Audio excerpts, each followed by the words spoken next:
राज्य सरकारनं शाळांमध्ये पहिलीपासून हिंदी भाषा सक्तीची केली आणि त्यावरून राजकारण पेटले।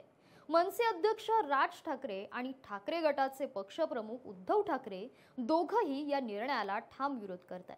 गुरुवारी दोघांनी वेगवेगळ्या पत्रकार परिषद घेऊन हिंदी सक्तीला विरोध जाहीर केला आणि मराठी माणसाच्या शिक्षणावर जबरदस्तीचा आक्षेप घेतला। राज ठाकरे म्हणाले की 5 जुलैला गिरगाव चौपाटीपासून आझाद मैदानापर्यंत मोर्चा काढणार, तर उद्धव ठाकरे यांनीही 7 जुलैला मराठी समन्वय समितीच्या मोर्चात सहभागी होणार असल्याचं सांगितलं। त्यामुळे हे मोर्चे वेगवेगळे की ठाकरे बंधू एकत्र येणार यावर चर्चांना उधाण आलं।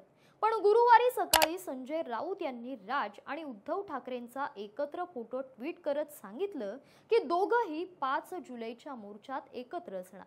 संदीप देशपांडेंनी यांचं स्वागत केलं आणि स्पष्ट केलं की ठाकरे बंधू आता एकाच मोर्चात सहभागी होणार। त्यामुळे गेल्या कित्येक महिन्यांपासून चाललेल्या ठाकरे बंधू पुन्हा एकत्र या चर्चेला आता वास्तवाचा स्पर्श मिळालाय। दोघंही रस्त्यावर उतरले, तर हे केवळ भाषेच्या मुद्द्यावरचं ऐक्य न राहता एक नव्या युतीची नांदी ठरू शकतं असं बोललं जातंय।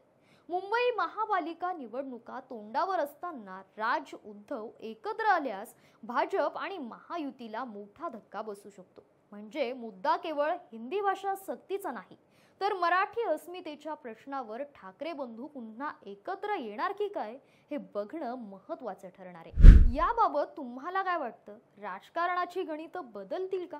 ठाकरे बंधूंची जोडी पुन्हा एकदा मैदानात उतरेल का, की हे एकदाच तात्पुरतं एकत्र येणे?